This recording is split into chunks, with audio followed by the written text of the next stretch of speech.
After a full day of fighting by the Rendon River, Prince Stepka's coalition has forced a crossing and inflicted serious damage on the Grand Army of the Alliance, including the death of General Bleux. But General the Count Goudarian has effectively destroyed Stepka's Zuranese allies and is now in command of the Alliance army. Outnumbered, Stepka has a choice: retreat back across the hard-won river crossing by dark, or stand and renew the battle in the morning. Stepka chooses to fight.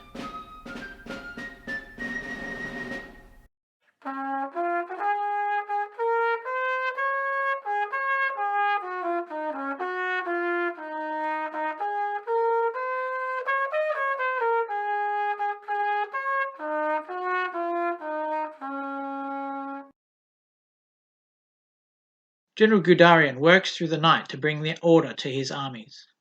Centre Division is called back from the east and forms up as the left flank. The van and rear division of Bleu's army are placed under the command of the general's aide-de-camp and sister, Colonel Bleux. This Bleu division holds the high ground on the army's right. The van and rear division of the Army of the North are called back from pursuing the broken Zuranese and take position between the flanks. Goudarian heads to bed after midnight, expecting news in the morning that Stepka has withdrawn the field. Instead, they are marching on his left flank. Stepka has determined in the night to bring his full force against Goudarian's left, attacking 2 divisions with 3. The 1st Crimsonian Division will cross the river and defend the bridge, while the assault begins in the east. Goudarian issues orders and begins organising the defence. The 2 armies engage with cannon, and one of the Alliance Guard regiments is pinned by determined fire. Goudarian personally arrives to rally the force, but they become pinned again by the accurate Crimsonian artillery. In mid-morning, Stepka orders a grand charge. 3 divisions will attack 2 divisions. Between the stream and the village of Krevny, the pipes and drums begin to sound, and accompanied by roaring artillery, the soldiers give a tremendous squeak and advance, bayonets glinting. On the left, Centre Division seems to be low on ammunition, as the volley fire is desultory. The Adoans of Durkin's division charge home, but the cannon of Goudarian's van are not short of grapeshot, blasting swathes through the charging Crimsonians, who fall back, disordered. But Centre Division holds firm against the charge, throwing the Adoanans back in disorder on the extreme left, and beating and chasing the other of Durkin's infantry back beyond the stream. In the centre, the advance on the village is stopped by determined volley fire, while just east of the village 2 guard regiments, the Prince's Own Muskets and the Royal Rostopki Regiment, engage in a short but vicious fight. The Prince's Own did deeds of great valour yesterday, but this morning are quickly outmatched by the elite Maustrians. They are completely destroyed, and the Rostopki Regiment advance at the quick march to engage another unit of Adoan infantry. Division Commander Katha can only watch on in horror as the soldiers are cut down and flee. Half her division has been destroyed in a matter of minutes. Stepka's grand assault has collapsed. Goudarian orders Colonel Bleu's division down from the heights to engage 1st Crimsonian. There might be an opportunity here. All across the battle line the Maustrian units advance, while Goudarian tries and fails to get the Adalost guards to advance against the enemy artillery. Stepka is increasingly agitated and angrily orders his last reserves to charge and fill gaps in the line. Crimsonian infantry will charge the Maustrian guns, while the heavy cavalry will smash into the Rostopki regiment. The Crimsonians make it through a hail of grapeshot and destroy the van's artillery, pursuing onwards and into the Adalost guards.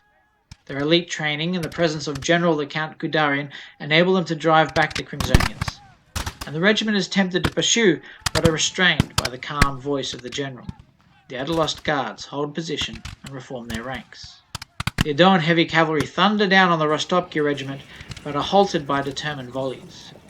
The cavalry refuse to advance further, but also refuse to fall back, and are instead pinned in place despite the demands of the officers to complete the charge.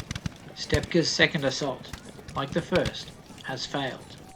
Maustrian guns under Bleu fire and pin a Crimsonian unit guarding the road to the bridge. Colonel Bleu orders the division to advance and engage the enemy, while Colonel Pumpernickel's centre division on the left flank finds little resistance. The intrepid colonel orders his guards to advance and occupy the ford over the shallow stream in the east. Stepka begins to realise the danger. The Alliance army are threatening both of his lines of retreat, towards Port Adorn in the east and back across the River Rendon in the south. He orders all unengaged units to withdraw, but most of the army is disordered or pinned in place. Some portions are almost surrounded. Stepka is advised to leave the field, but angrily rejects the suggestion. He rides east, intending to rally the Adorn infantry, but declines to join the regiment as he sees Pumpernickel's guards advancing. The infantry fail to rally, while determined fire near the village disrupts another unit. Bleu's guns have no effect on the retreating 1st Division, as Goudarian orders charges to shut the gate on the coalition army and break its centre. Maustrian units rally across the field and join the general advance. At the stream crossing, the Adorns put up a fight, but order and training win the day. Pumpernickel's guard destroy their opponents and hold the road. There will be no retreat to Port Adorn.